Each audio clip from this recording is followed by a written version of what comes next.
Good morning, everybody. It is 7 o'clock here in the UK. You are very welcome to spend your breakfast with us here at Sky News. Whether you're watching us in LA, Singapore, wherever you are in the world, you are very welcome to spend the morning with us. A late night trade deal for a taxpayer-fueled intervention to restart production of CO2 at a UK factory, but only for 3 weeks. So what then? It's the latest twist in an energy crisis that's been sparked by rising gas prices. The Environment Secretary George Eustice is on the programme very shortly. Also today, we'll speak to Labour's former Shadow Chancellor John McDonnell. Could there be signs of a civil war within the Labour Party? And is space one of the final frontiers for women? We'll talk to one of the few female space entrepreneurs as her firm tries to get into orbit. That's really cool, isn't it? Also,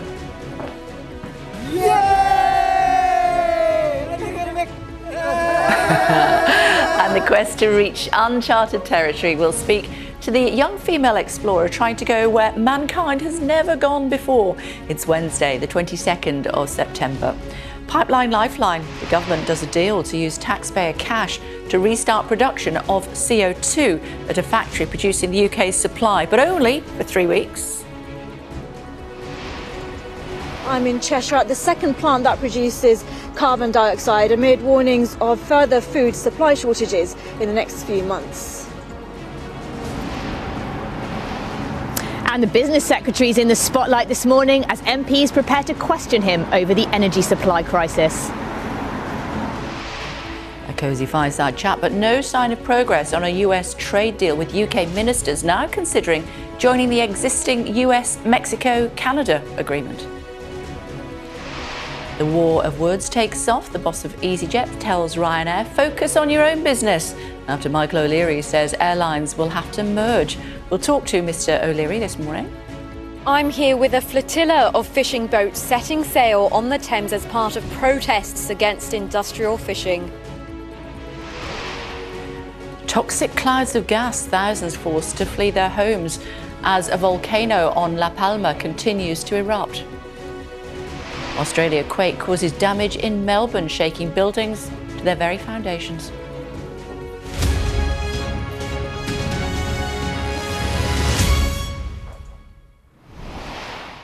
Morning, everybody. News of a late-night trade deal and a government intervention to get the CO2 pipes flowing again at one of the factories that supplies the UK.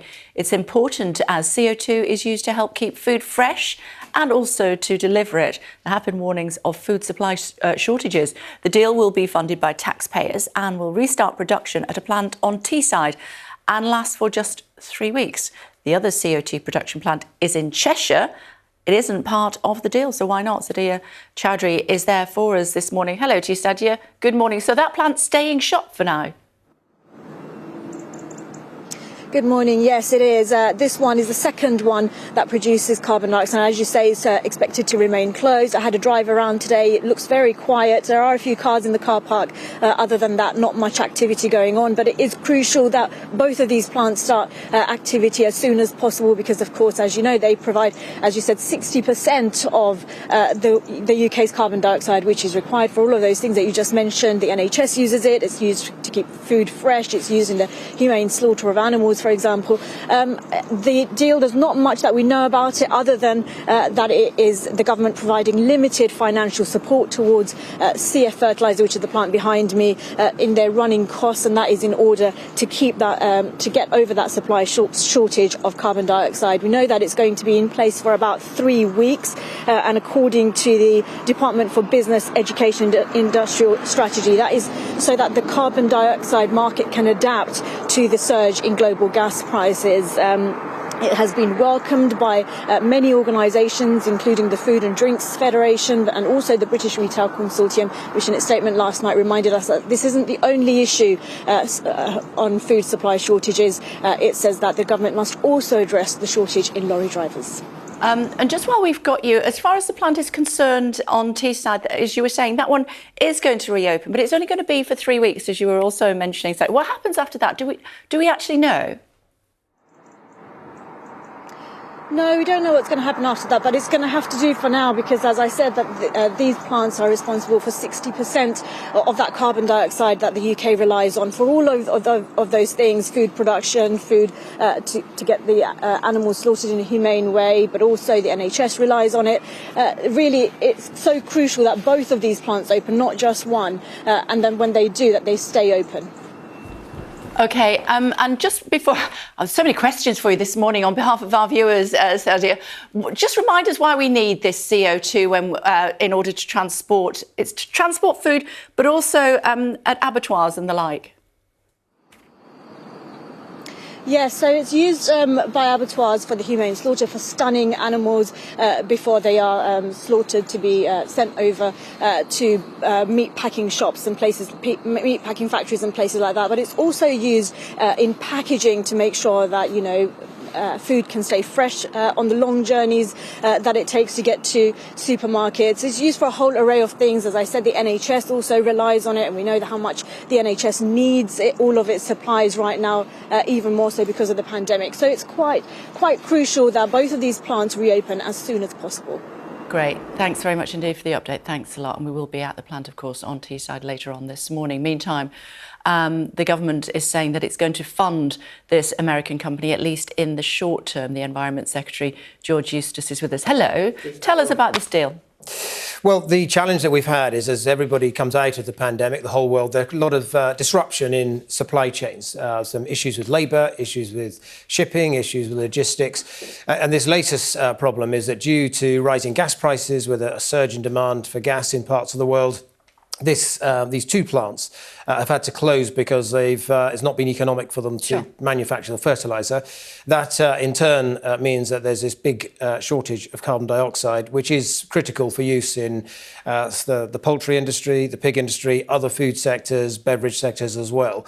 So we've intervened to basically support this company with some of their fixed costs on a short-term basis, just for a few weeks, so that we can keep that carbon dioxide supply going and give the market time to adjust and for other supplies to come on stream. How much is it going to cost? Well, I'm not going into the final details of that because I know lawyers were still working on those final details last night. It's going to be in sort of many millions, possibly the tens of millions, but it's to underpin some of those fixed costs. So tens of millions, even just for 3 weeks? It's a big, costly plant. These are two big, expensive plants, and it's to help underpin some of those fixed costs. But it's going to be temporary. We do need, in the end of the day, we need the market to adjust. The food industry know that there's going to be a sharp rise in the cost of carbon dioxide, probably going from something like £200 a tonne, eventually up to closer to £1,000 a tonne. Wow. So a big, sharp rise. It's a small component, but a critical component of their production. And so the plant that's opening at the moment is the one on Teesside. But the one in Cheshire that we were just reporting from outside of, that's going to open as well?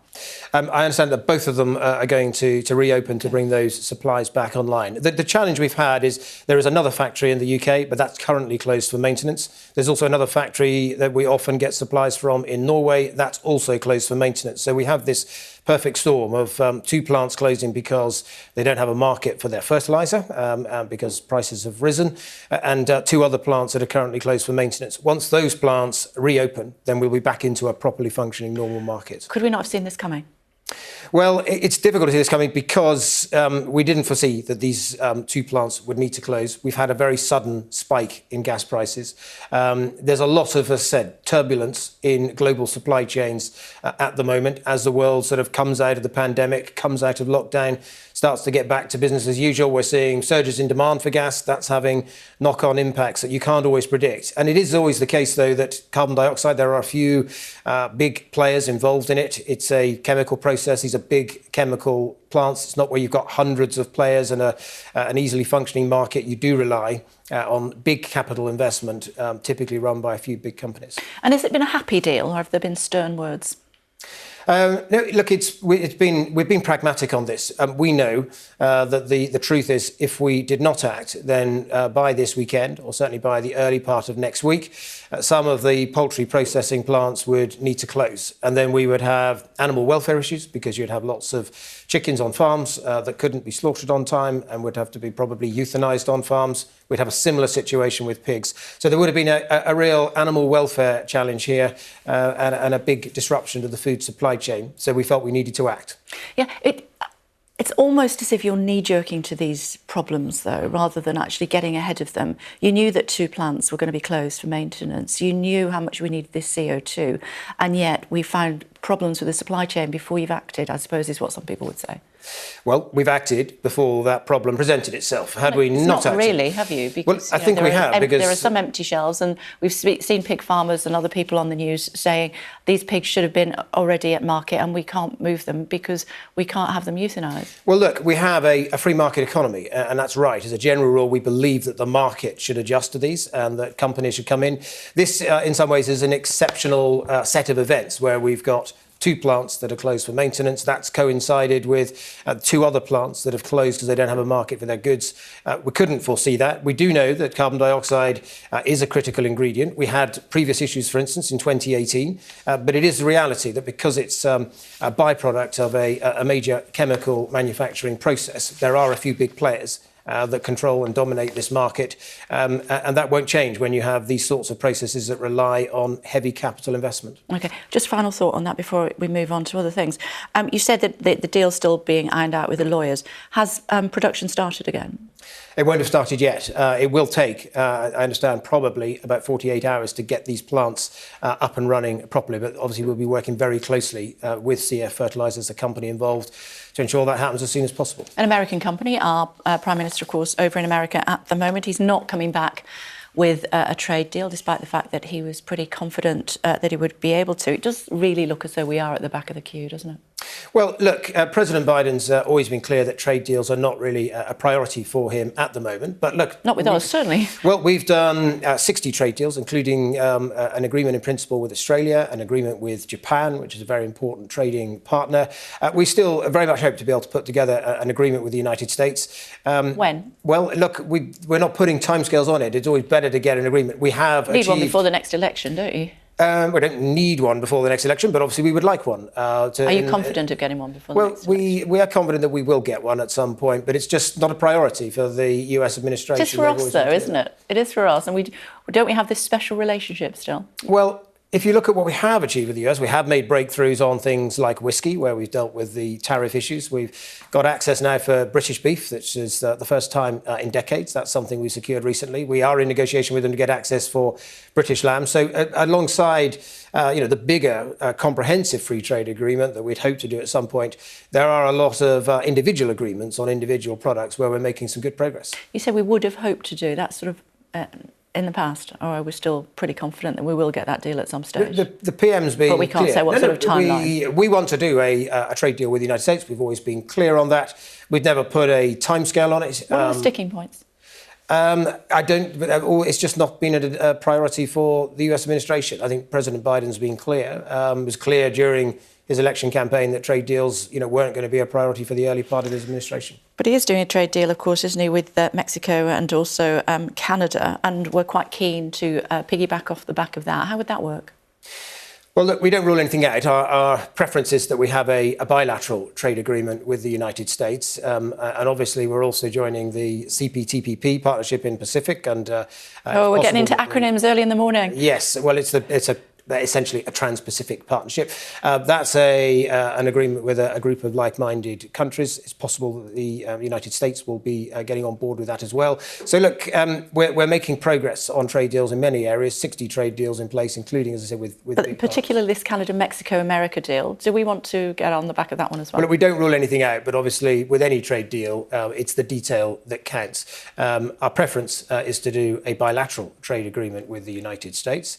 We still hope that we can do that, but there's not a particular rush to do it. With any trade agreement, it's better to get the details of the agreement right rather than be in a rush. And President Biden's always been clear that a trade agreement isn't an early priority for him. He said that during his election campaign. It would mean we'd have to have that pesky chlorinated chicken, though, wouldn't it, if we jumped off the back of that deal? And my director in my ear is going, ugh. You wouldn't have to, because basically the the import standards would be set by the UK. So-called SPS standards are set by us. There's a prohibition on sale of poultry treated with chlorine, and no plans to change that at all.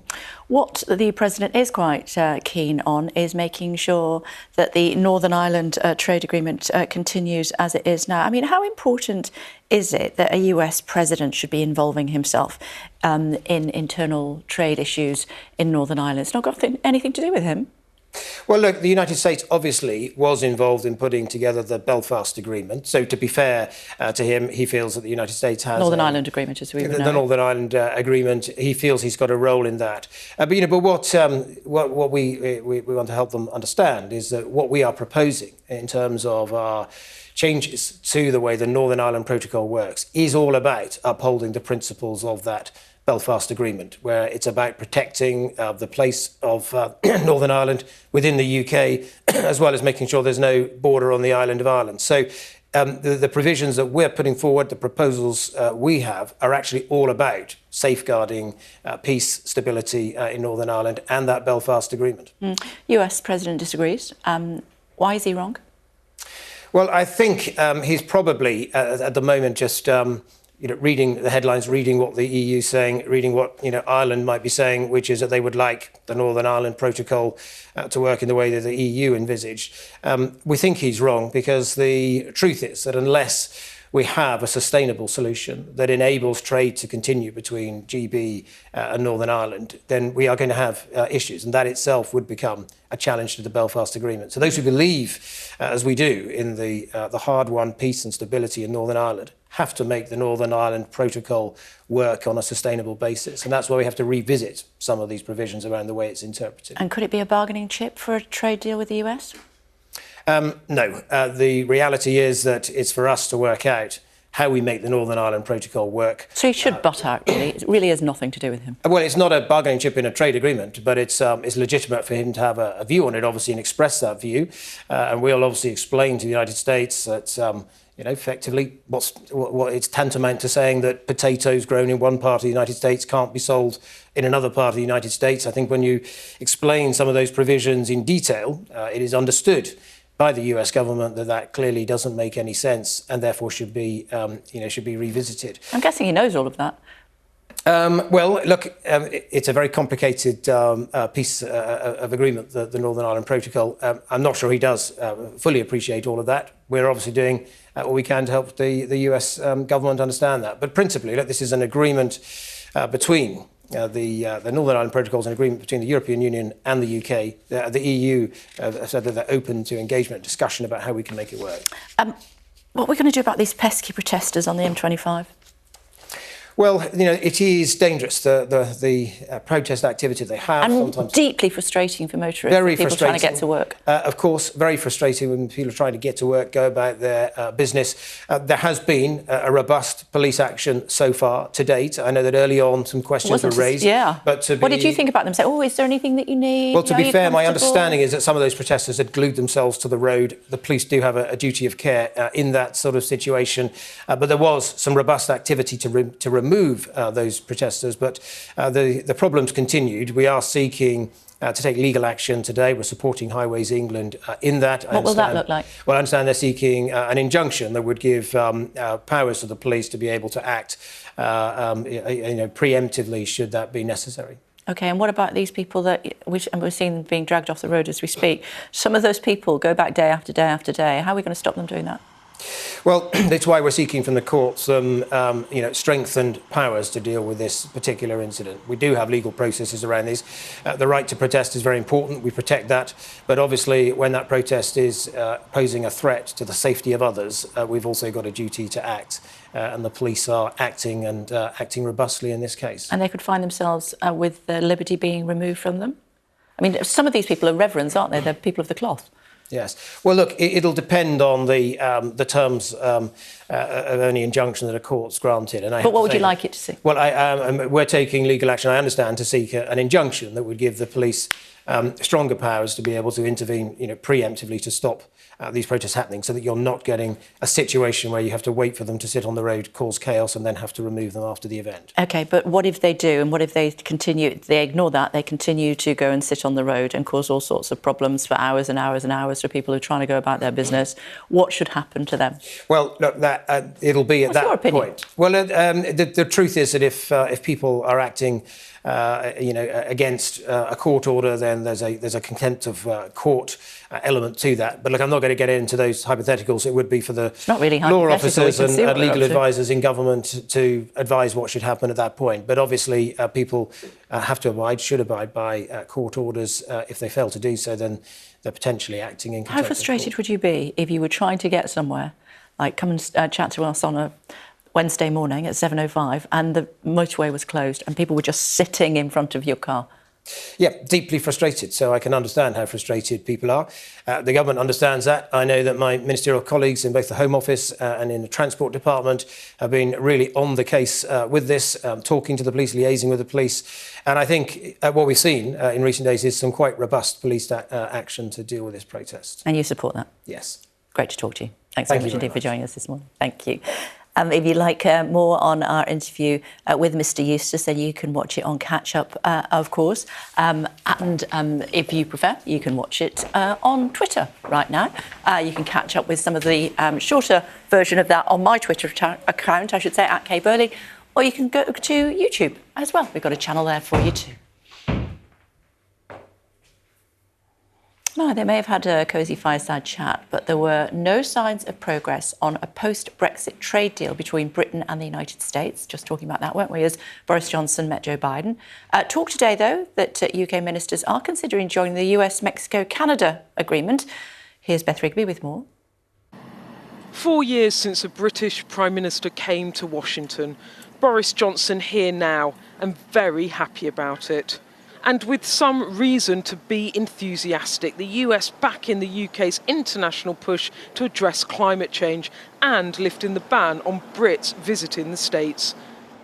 At last, the Prime Minister in the room where it happens, with President Biden by his side. I want to thank you very much for the warm welcome today. It's great to be with you in the White House.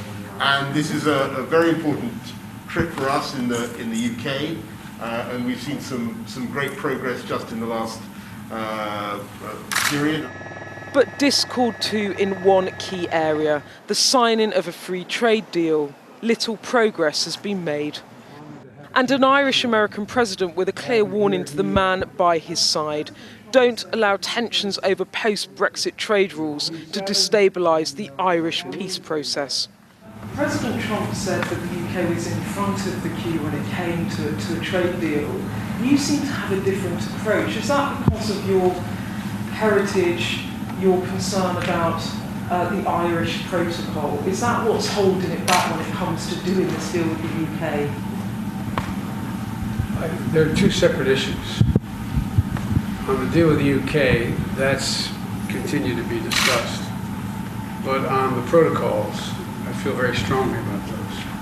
We spent an enormous amount of time and effort in the United States. It was a major bipartisan effort made, and I would not at all like to see, nor I might add would many of my Republican colleagues like to see, a change in the Irish Accords, the end result having a closed border again. Plenty to be positive about. The body language and easy conversation in the Oval Office suggesting that these two men genuinely get on. Leaders who have inherited a special relationship and have clear common goals in some policy areas around climate change or security. But there are big differences too on areas such as trade, where big gaps clearly remain. On the surface, this a close relationship. But there is real space between these two men. Things are off to a good start, but even special relationships can be hard work. Beth Rigby, Sky News, Washington.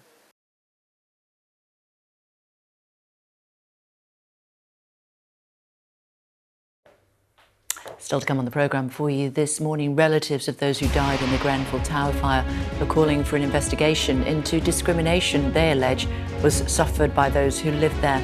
We'll talk to one man who lost 6 members of his family in the disaster at 7:30. Also live at Gatwick Airport, talking to travel journalist Simon Calder as the rules on so-called red list countries change from this morning.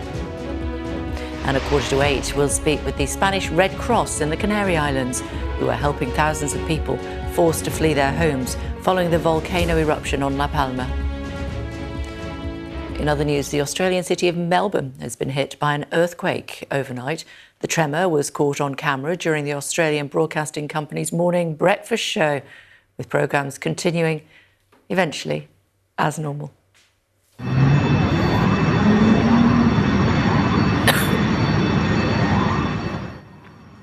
Well, footage shared on social media showed Docklands, a suburb of Melbourne, as alarms were heard ringing in the distance following the quake.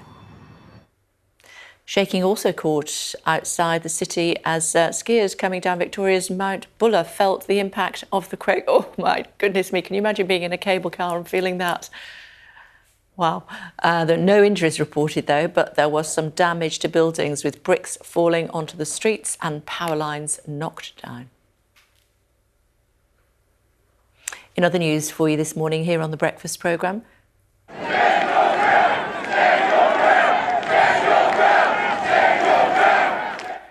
Australian police have clashed with protesters after a third day of protests over COVID-19 lockdowns. Hundreds gathered around the Remembrance Memorial near the city centre. The protest followed the decision to make vaccines mandatory for construction workers. Tributes have been paid to a leading conservationist who was killed in a paramotor crash in Scotland. Dan Burton died and his colleague Sasha Dench was seriously injured when their 2 aircraft crashed near Sutherland in the Scottish Highlands. Staff at a primary school in South East London say they have been left devastated after the murder of one of their teachers. Police believe 28-year-old Sabina Nessa was targeted in Cater Park, South East London, on Friday evening. Her body was found the next morning by a member of the public. Officers had arrested a man in his 40s on suspicion of murder, but he has since been released pending further investigation. Around 65 container ships are stuck outside 2 of America's largest ports in the latest sign of disruption to the global supply chain. The ships were queuing outside the ports of LA and Long Beach in California, which handle nearly half of all cargo containers in the country. GCSE Media Studies students are to learn more about the life of the Manchester United footballer Marcus Rashford. Following his rise to fame off the pitch, they'll learn about his use of social media and his stance against racism in sport. An inquest into the death of the serial killer Peter Sutcliffe will take place today, 10 months after his death. Sutcliffe, known as the Yorkshire Ripper, died at the age of 74 from COVID. The serial killer had been serving a life term at Franklin Prison in Durham for the murders of 13 women between 1975 and 1980. Across the UK, the COVID booster jab programme is getting underway this morning, but in the rest of the world, there's still concern about the rollout of the first wave of vaccines. Analysis by Sky News has found no low-income countries are on track to meet the World Health Organisation's target of vaccinating 40% of the population by the end of this year. 2/3 of countries have not met that 40% threshold, but more than 4 in 5 high-income countries have already surpassed it. But the UK government says there is a case for booster jabs since, despite more than 98% vaccine coverage, antibody levels are falling in the over 65s. Greenpeace campaigners are organising a flotilla down the River Thames this morning as they call on the government to reduce pollution and protect fishing stocks. Not many in the Thames, are there? Our reporter Aisha Zaid is on the banks of the Thames in central London for us now. Hello to you. So tell us what the plan is. Good morning, Kay. So the flotilla are planning to make their way down the Thames, down to Westminster. We're starting at the Royal Docks in East London. You can see some of the boats behind me. Some of them have banners stating no fish, no future. This protest is all against industrial fishing. They're calling on the government to take urgent action and ban some aspects of industrial fishing. They say that it is putting coastal areas and the UK's oceans into crisis. Now, industrial fishing, it has abilities to capture hundreds of tons of fish every single day, and some of the boats can stay out on the waters for months. Super trawlers are often used as well as fly shooters, and the problem is that they disturb seabeds. They can cause problems with marine ecosystems, and in turn this also leads to local fishermen not having any fish to catch. Now, DEFRA have banned some forms of industrial fishing, including pulse trawling, and they say they're committed to working with the industry to make improvements. OK, for now, thanks so much. Thank you. Glad to see she's got her safety vest on. Let's have a look at what's happening as far as our climate change dashboard is concerned. As I've said to you before, it does look a little bit complicated. It's not really. The top one is which fuels we're using in real time. You'll remember yesterday it was an awful lot of fossil fuels. That is being replaced a little bit now by the renewables, the figure in the middle, 36%. The next one down, that's how much warmer the Earth is now than in 1880 when records first began. And then the figure below that, that is how long scientists believe it will take to reach the plus 1.5 degrees Celsius figure seen by many as a point of no return for the planet. And finally, the big scary number at the bottom, that's the total amount of CO2 emissions since the Industrial Revolution. And that is how much we're spewing out in real time. Now let's update you on the progress of one of Europe's biggest and greatest living explorers. Here he is. We're talking about Wally, the walrus. Hello, mate. After 22 days, no confirmed sightings, he's been spotted this time in Iceland. Since March, he's well travelled. He's 4 years old, relaxing on a speedboat. He weighs 800 kilos. If he wants to sit in your speedboat, you're going to say no problem. He was spotted in Wales, in Ireland, in France, in Spain, and also off the Isles of Scilly. And if you are wondering where's Wally going next, experts predict he should be in the Arctic later on this year. He doesn't take a boat. He does tend to swim himself. And he has been seen off Iceland. Now he can travel again. Good for him. That's Wally. I think that boat was in one of the Dublin harbours, wasn't it? Or just off the harbour there. Good for him. You are watching The Breakfast Show here on Sky News Wednesday morning. Lots of stories still to come, including potential fallout from what we've been hearing from the Minister this morning. And he has been telling us about the US-UK trade deal or not. Also, the very latest on survivors of the Grenfell Tower fire. They say there must be an investigation into the discrimination they allege was suffered by people who lived there. We'll talk to the man who lost most of his family next.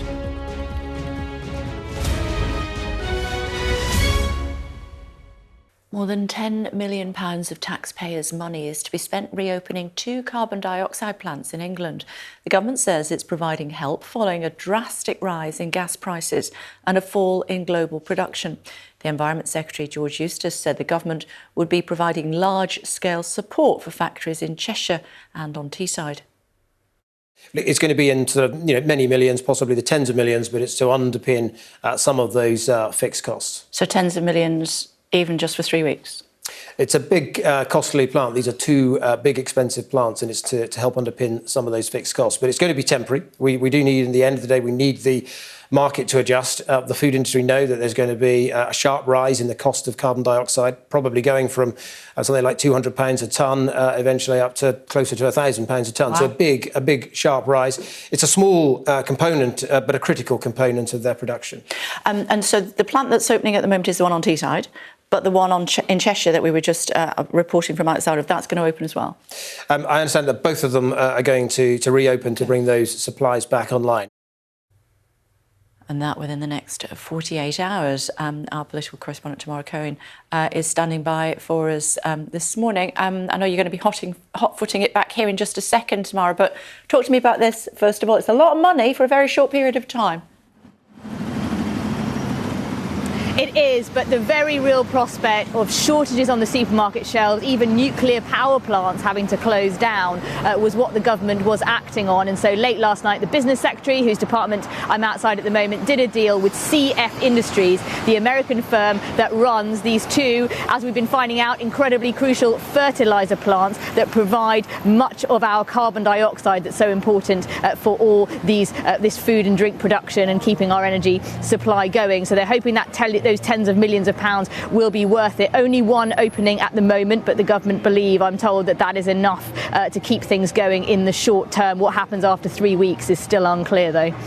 And while I've got you, I was surprised at how outspoken the minister was about the United States trying to get involved with the Northern Ireland deal. And basically the minister was saying, well, Joe Biden's wrong, he doesn't know what he's talking about. It really jarred for me, Kay, how Boris Johnson has gone to the US to try and really repair relations with Joe Biden, getting together on climate change. And meanwhile, George Eustice, the Environment Minister, said that we're not going to be doing a trade deal with the US imminently, not just because Joe Biden made clear that trade is not a priority of his with anybody until the midterms, but also because he thinks the president has got it wrong on Northern Ireland, that the deal that the UK is trying to make with the EU about the status of Northern Ireland, he says Joe Biden is misunderstanding it and seeing the EU's point of view. I thought that was an incredibly surprisingly stark comment from George Eustice just there, and is possibly not going to help grease the wheels in the US. No, I think he might get a tug from Downing Street later on. Let's wait and see. We'll talk about it in more detail later on. For now, Tamara, thank you. Meantime, survivors of the Grenfell Tower fire are calling for a further investigation into the discrimination they say people who lived in the block suffered before the blaze. Nabil Chudker, who tragically lost 6 members of his family in the disaster, is joining us now. Hello to you. Thank you for joining us on the programme. There is a public inquiry continuing at the moment. How do you feel that's going? It's still going ahead. It could be done better with the fact of them looking into discrimination, which they're trying to avoid. And we're trying to fight them to have them look at, because it's a crucial part of the investigation. Otherwise, the fire probably would have never, ever happened. When you say they could be doing it better, what specifically would you like to see happen? Okay, I would like to see the inquiry look at racial discrimination and how the families were, because of most of the people that died was of a BAM origin. They were discriminated in who they were, and because they were discriminated, this is the reason why the fire happened. They was not looked at, they was not addressed or listened to before the fire. I see what you mean. So you're saying that your relatives and others were saying, look, there are problems here. But in your opinion and that of others, because of their backgrounds, they weren't taken seriously. That's very correct. You know, we're asking the government I've set up a petition asking the government to look, asking your viewers to support us. You know, we could have the government look into and add into the inquiry how they were discriminated, and they should have never been discriminated. This would have avoided the fire from the beginning. I understand, Nabil. Tell me what happened to your family. I lost 6 family members in the fire, and many other beautiful people that should have never have been lost, should have never died in the Grenfell Tower fire. What floor were they on in the tower? They were on the 22nd floor, you know. That should have never, ever happened. You know, they could have, had they listened to the families, and, you know, we want them to literally understand, and we don't want another Grenfell to ever happen again. This is why it's so important asking the viewers to literally support this so we can prevent other fires from ever happening again, from cladding that is still on a lot of other buildings. Yeah, and we know that Michael Gove has been tasked with his new job to try to sort out that issue for other people who could potentially suffer a similar fate. As far as the tower is concerned, it's four and a half years now, nearly, since it happened, the fire. But you still want the tower to remain up for now, don't you? We would like it to remain up until something is agreed through the Memorial Commission, where everyone taking part of what they would like to decide to put up. It is a reminder of our loved ones. We don't want them to disappear just as quick as that. And do you have thoughts at this stage, Nabil, about what you would like the memorial to be? I really would love to see it being a legacy, remembering the 72 beautiful, innocent people, a museum, incorporating maybe everybody's ideas or something. It's very important to add everyone's beautiful ideas, and this is very important. Yeah, it's really important that people continue to remember what happened in June of 2017 and a tragedy that you live with every day. Nabil, we totally understand that. Thank you very much indeed for taking the time to join us this morning. Thank you. God bless you, Kay. Thank you very much. Too. Thank you. Thank you. Let's tell you about what's happening with travellers, should we? From today, travellers to the UK can avoid quarantine as the government reduces the number of countries on the so-called red list.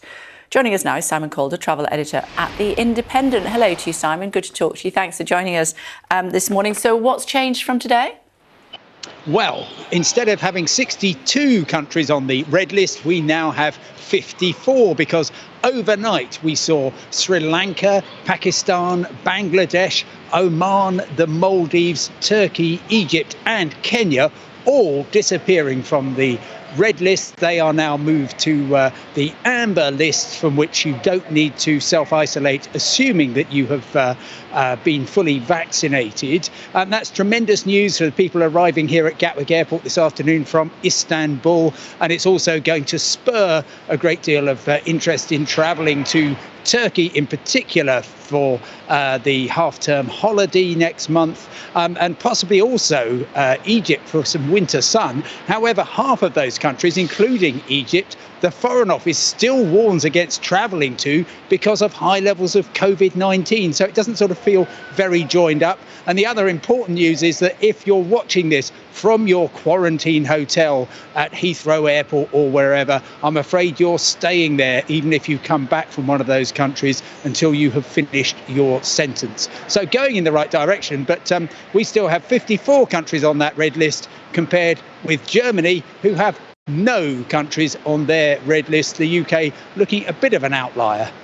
And it's the headlines, some people will think, wow, that's amazing. But as we know, there's always devil in the detail. Like, there's new changes coming along on the 4th of October, but people don't know if they need to have a PCR test when they come back from holiday, or whether it's a lateral flow test. Where is the best place to find information? Because I know from experience that it depends where you look as to what people tell you.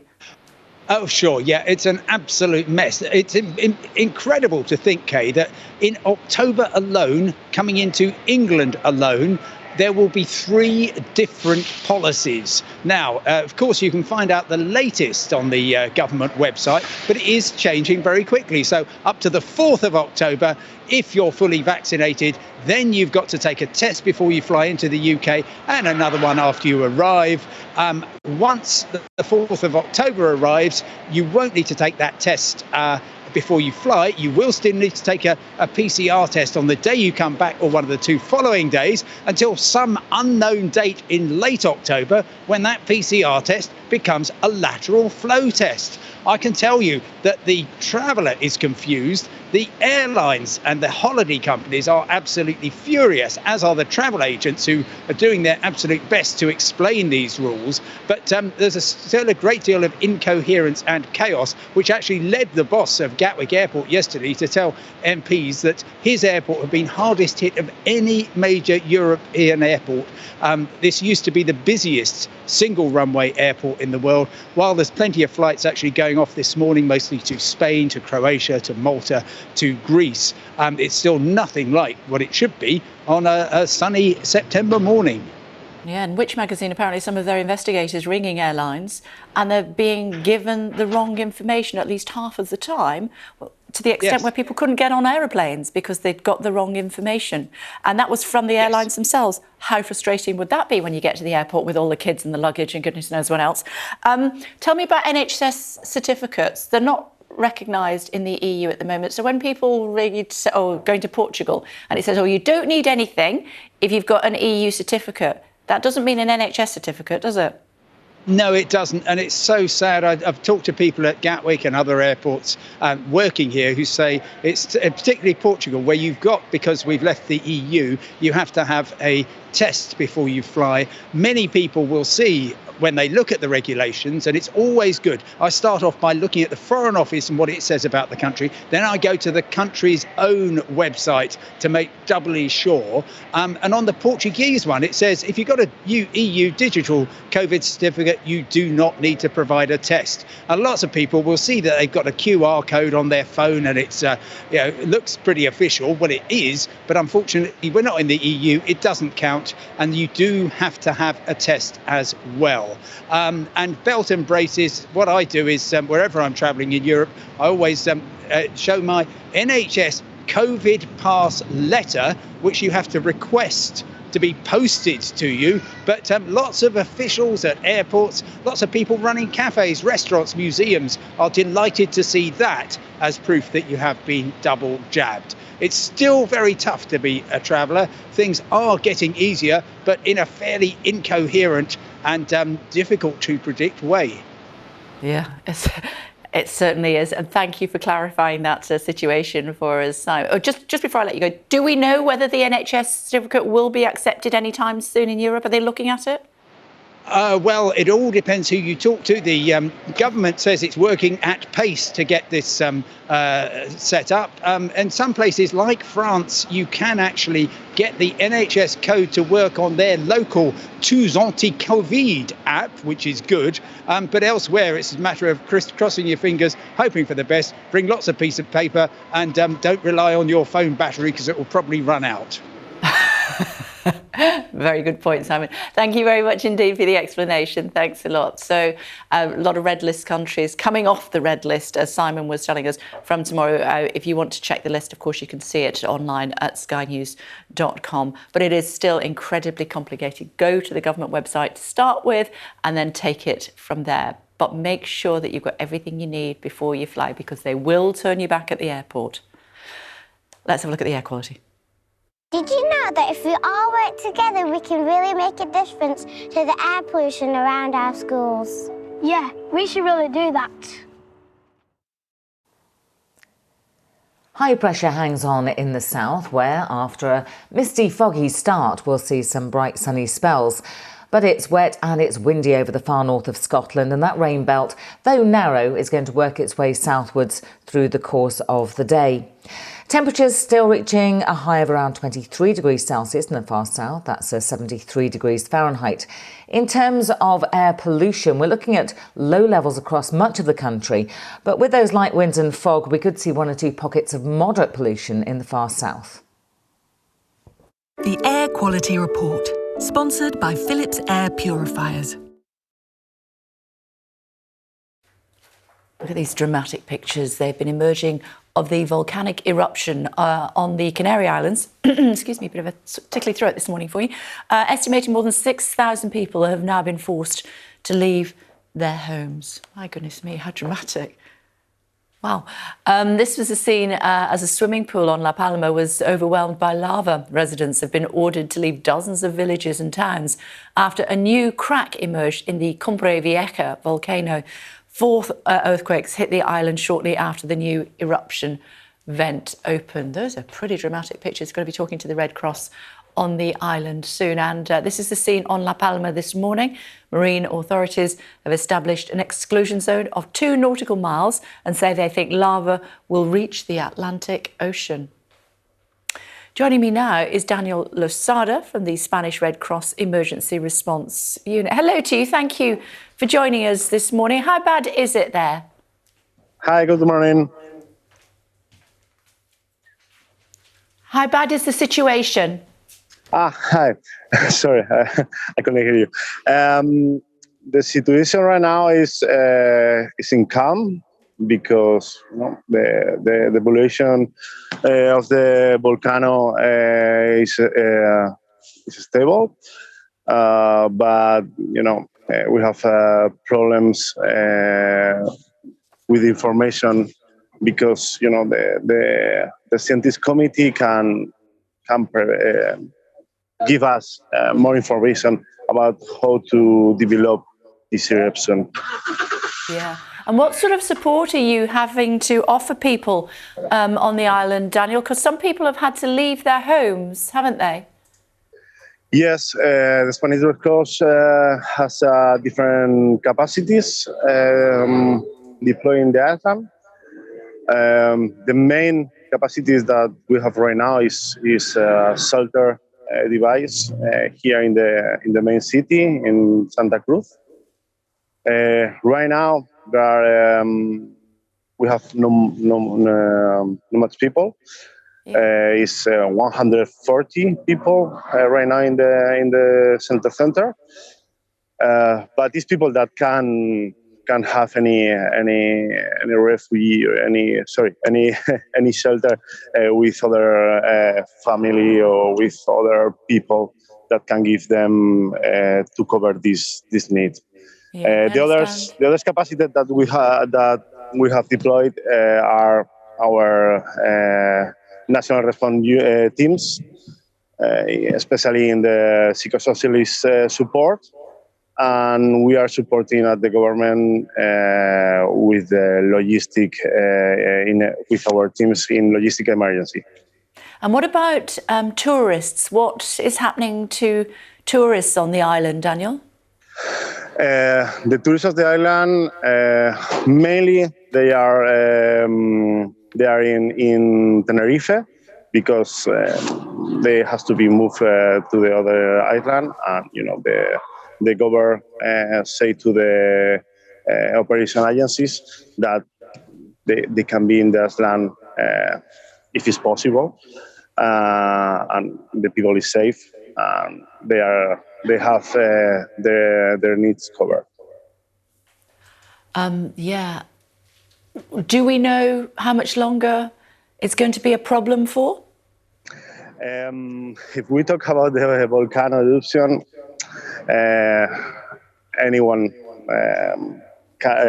nobody can know it. But if we talk about the crisis, we think that goes to be more than months. Finally, the people lose their houses, their properties, the livelihoods are cracked in the area. Because finally, it's not only the houses.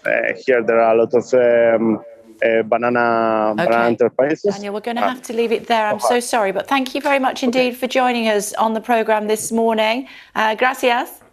De nada. You're welcome.